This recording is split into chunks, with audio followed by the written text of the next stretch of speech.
Taiwan সম্প্রতি ভারতের কাছে একটি আবেদন জানিয়েছে।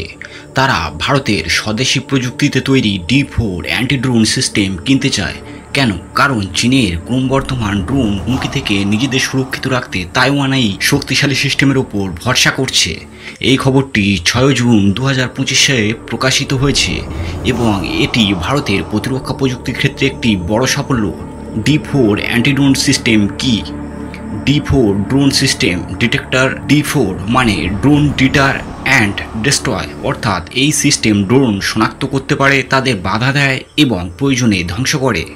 ভারতের প্রতিরক্ষা গবেষণা ও উন্নয়ন সংস্থা DRDO, ভারত ইলেকট্রনিক্স লিমিটেড বা BEL এবং জেন টেকনোলজিস মিলে এই সিস্টেম তৈরি করেছে।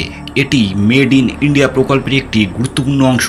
এই সিস্টেমের গুরুত্বপূর্ণ কয়েকটি বৈশিষ্ট্য হল 360 ডিগ্রি কভারেজ, এটি চারিদিকে নজর রাখতে সক্ষম, 3 কিলোমিটারের পরিসর, এটি 3 কিলোমিটার দূর থেকে ড্রোন শনাক্ত করতে পারে এবং ধ্বংস করতে পারে। উন্নত প্রযুক্তি, এতে রেডার, লেফার সেন্সর, জ্যামিং, স্নুপিং এবং লেজার অস্ত্র ব্যবহার করা হয়। এর মাধ্যমে এটি ড্রোনের সিগন্যাল বন্ধ করতে পারে বা তাদের ভুল পথে পাঠাতে পারে। কেন তাইওয়ান এটি চায়? তাইওয়ান বহুদিন ধরে চীনের হুমকির মুখে রয়েছে। 1949 সাল থেকে চীন তাইওয়ানকে নিজেদের অংশ বলে দাবি করে আসছে।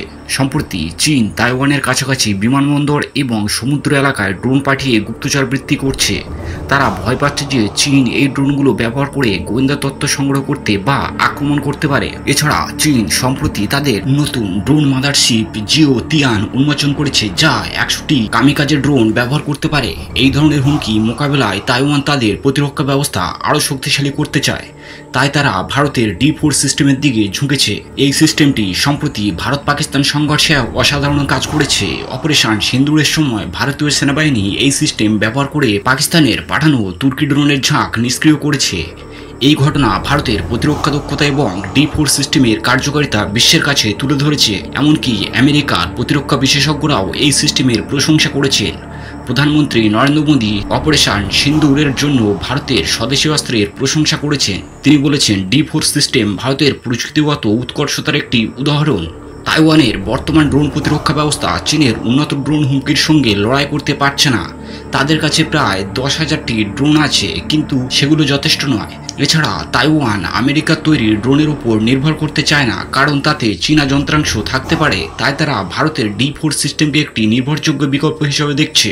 এই সিস্টেম তাইওয়ানকে সাহায্য করছে চীনের গুপ্তচর বৃত্তি শনাক্ত করতে, সমুদ্র এবং আকাশে তাদের প্রতিরক্ষা আরও শক্তিশালী করতে।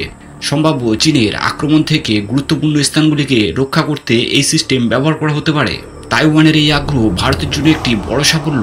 এটি প্রমাণ করে যে ভারতের মেক ইন ইন্ডিয়া প্রকল্প বিশ্ববাজারে স্বীকৃতি পাচ্ছে। D4 সিস্টেম শুধু ভারতের সেনাবাহিনী ব্যবহার করছে না, এটি এখন আন্তর্জাতিক স্তরেও চাহিদা তৈরি করছে। এটি ভারতের প্রতিরক্ষা রপ্তানি বাড়াতে সাহায্য করবে এবং দেশের অর্থনীতিকেও শক্তিশালী করবে। এছাড়া তাইওয়ানের সঙ্গে এই চুক্তি ভারতের কূটনৈতিক সম্পর্ককেও আরও মজবুত করবে। ভারত এবং তাইওয়ান দুই দেশই চীনা আগ্রাসী নীতির বিরুদ্ধে একসঙ্গে কাজ করতে পারে। চীন এখনও এই খবরের প্রকাশ্যে কোনো প্রতিক্রিয়া জানায়নি, তবে তারা তাইওয়ানের ওপর সামরিক চাপ বাড়িয়ে চলেছে। সম্প্রতি তারা তাইওয়ানের কাছাকাছি যুদ্ধ মহড়া করেছে, যা এই অঞ্চলের শান্তি ও নিরাপত্তার জন্য হুমকি। তাইওয়ানের প্রতিরক্ষা মন্ত্রণালয় বলছে, চীনের এই কাজগুলো শুধু তাইওয়ান নয়, পুরো এশিয়ার নিরাপত্তার জন্য ক্ষতিকর।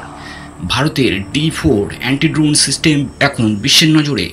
তাইওয়ানের এই পদক্ষেপ প্রমাণ করতে চায় যে ভারতের প্রতিরক্ষা প্রযুক্তি এখন বিশ্বমানের। এটি শুধু ভারতের জন্য গর্বের বিষয় নয়, তাইওয়ানের মতো দেশগুলোর জন্যও আশার আলো। চীনের হুমকির বিরুদ্ধে তাইওয়ান এখন আরও শক্তিশালী হয়ে উঠবে।